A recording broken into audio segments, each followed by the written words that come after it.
नमस्कार। स्वागत है आप सबका राजनीति के इस अखाड़े में। मेरा नाम है अजय सीतिया। मित्रों, चुनावी बिसात बिछ गई है। अगले हफ्ते लोकसभा के चुनावों का ऐलान हो जाएगा। साथ में जिन 5 विधानसभाओं के चुनाव होने हैं उनका ऐलान भी हो जाएगा। अप्रैल के आखिर में वोटिंग भी शुरू हो जाएगी। इस दौरान नरेंद्र मोदी ने चुनावों की घोषणा से पहले ही देश भर में धमाकेदार दौरे शुरू कर दिए हैं। एनडीए को भी मजबूत करना शुरू कर दिया है। एनडीए को मजबूत करने का काम अमित शाह ने संभाला हुआ है और देश में मोबिलाइजेशन का काम नरेंद्र मोदी खुद अपने हाथ में लिए हुए हैं। इसी संडे 10 मार्च को या अगले दिन 11 मार्च को एनडीए अपना शक्ति प्रदर्शन करने वाला है कि वह कितना मजबूत इस दौरान हो चुका है। और इस शक्ति प्रदर्शन को देखने के बाद कोई शक शुबा नहीं रहेगा कि 2024 का नतीजा 1952, 1980 और 1984 की तरह एक तरफा रहेगा। वैसे तो जितने भी ओपिनियन पोल आ रहे हैं वे सब भी यही बता रहे हैं कि एक तरफा चुनाव है, भारतीय जनता पार्टी और एनडीए अपार बहुमत के साथ जीत रहा है। कांग्रेस नेहरू की रहनुमाई में 1952 में 364 सीटें जीती थी। 1980 में इंदिरा गांधी की रहनुमाई में 353 सीटें जीती थी और इंदिरा गांधी की हत्या के बाद 1984 के चुनाव में कांग्रेस राजीव गांधी की रहनुमाई में 404 सीटें जीती थी, जो अब तक का रिकॉर्ड है। इसलिए नरेंद्र मोदी ने भाजपा के लिए 370 और एनडीए का लक्ष्य 400 पार का रखा है। ये 370 इसलिए नहीं रखा कि जम्मू कश्मीर से 370 हटी है, बल्कि नेहरू, इंदिरा और राजीव का रिकॉर्ड तोड़ने के लिए यह लक्ष्य रखा गया है। रविवार को या सोमवार को जब एनडीए का शक्ति प्रदर्शन होगा तो कोई शक शुबा नहीं रहेगा कि एनडीए का आंकड़ा निश्चित रूप से 2024 के चुनाव में 400 से पार होगा और कांग्रेस उसका 10वां हिस्सा यानी 40 सीटें भी पा जाए तो बड़ी बात होगी और यह अब तक का उसका सबसे कम परिणाम होगा।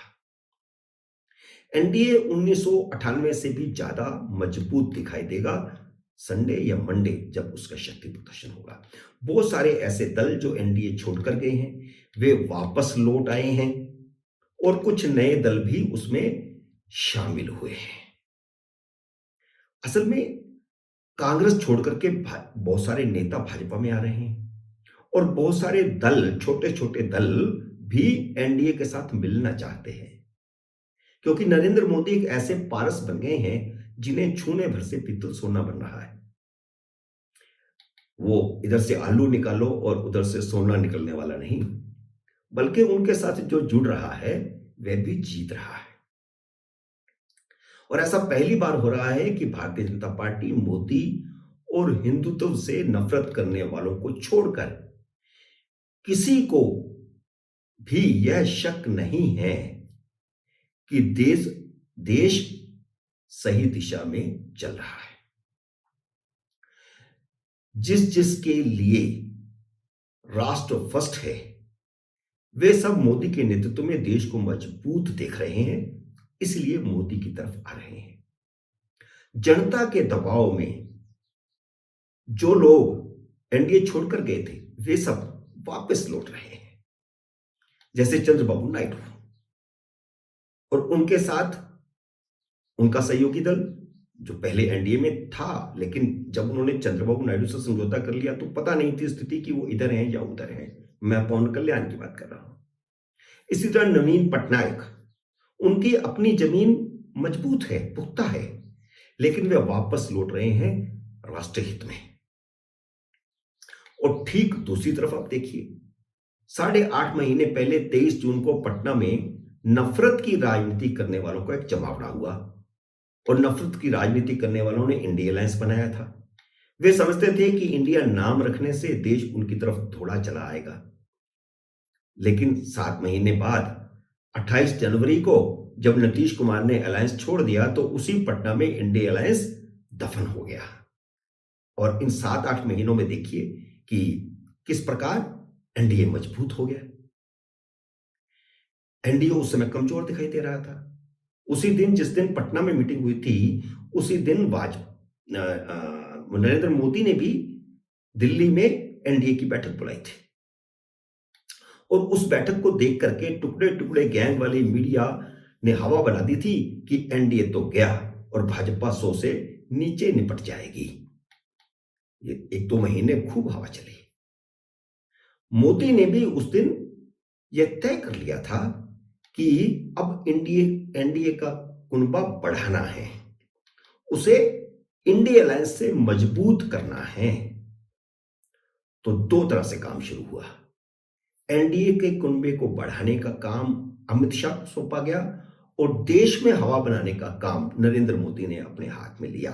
और आप देखिए 7-8 महीने में किस प्रकार पूरी राजनीतिक आबोहवा बदल चुकी है।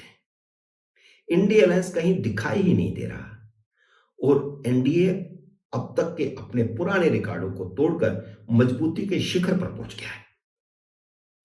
अब जरा एनडीए से भाजपा को होने वाले फायदे गिना देता हूं जो नया एनडीए बना है, जिसकी झलक संडे या मंडे दिखाई देगी।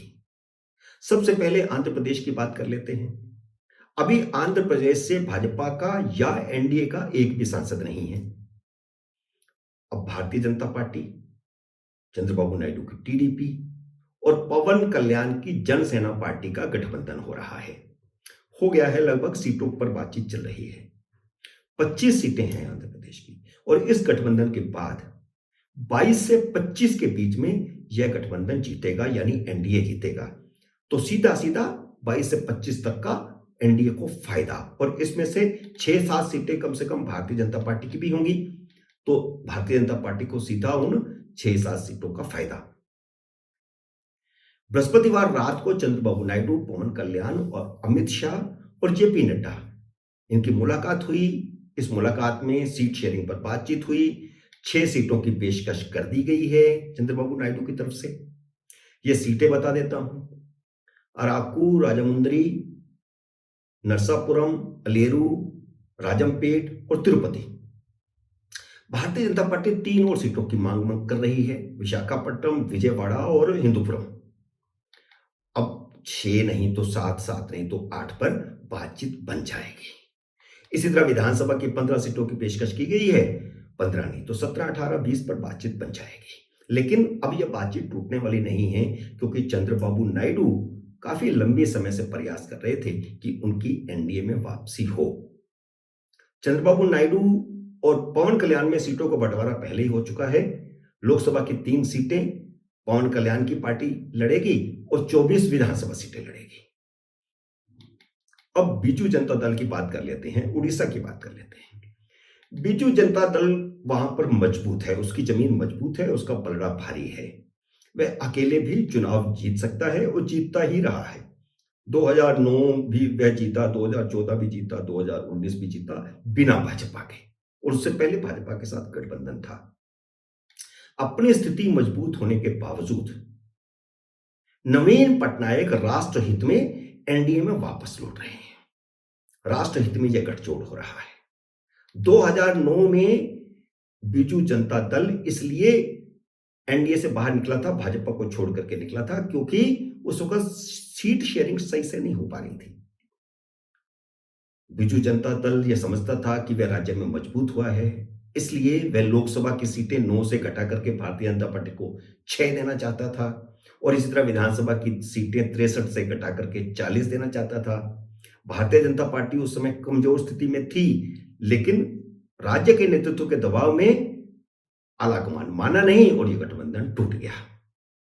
लेकिन 2014 में जब मोदी की सरकार बनी, तब से बीजू जनता दल लगातार केंद्र में मोदी सरकार का समर्थन करता रहा है, और पिछले चुनाव में भी अकेले चुनाव लड़ करके बीजू जनता दल ने लोकसभा की 12 सीटें जीती और विधानसभा की 112 सीटें जीती। लोकसभा की 21 सीटें हैं उड़ीसा में और विधानसभा की 147 सीटें हैं, जबकि भारतीय जनता पार्टी भी वहां काफी मजबूत हुई है। बीजू जनता दल से गठजोड़ न होने के बावजूद भारतीय जनता पार्टी पिछली बार लोकसभा की 8 और विधानसभा की सिर्फ 23 सीटें जीती, जबकि कांग्रेस वहां पर है ही नहीं, समझिए आप कि एक सीट जीती पिछली बार लोकसभा की। और अब राष्ट्रहित में बीजू जनता दल भाजपा के साथ गठजोड़ के लिए सामने आ चुका है। बातचीत चल रही है। लोकसभा की 9 सीटें और की पेशकश हो गई है, ऐसी जानकारी मिली है। और विधानसभा की 55 सीटों की पेशकश बीजू जनता दल की तरफ से भाजपा को की गई है। बातचीत चल रही है, थोड़ा बहुत ऊपर नीचे होके संडे मंडे तक फैसला हो जाएगा। अकाली दल का मामला थोड़ा टेढ़ा जरूर है, लेकिन खुद के सर्वाइवल के लिए अकाली दल के पास भी कोई चारा नहीं है। भारतीय जनता पार्टी लोकसभा की 13 सीटों में से 7 मांग रही है, जबकि अकाली दल 3 की पेशकश कर रहा है। लगता है 5 पर सहमति हो जाएगी।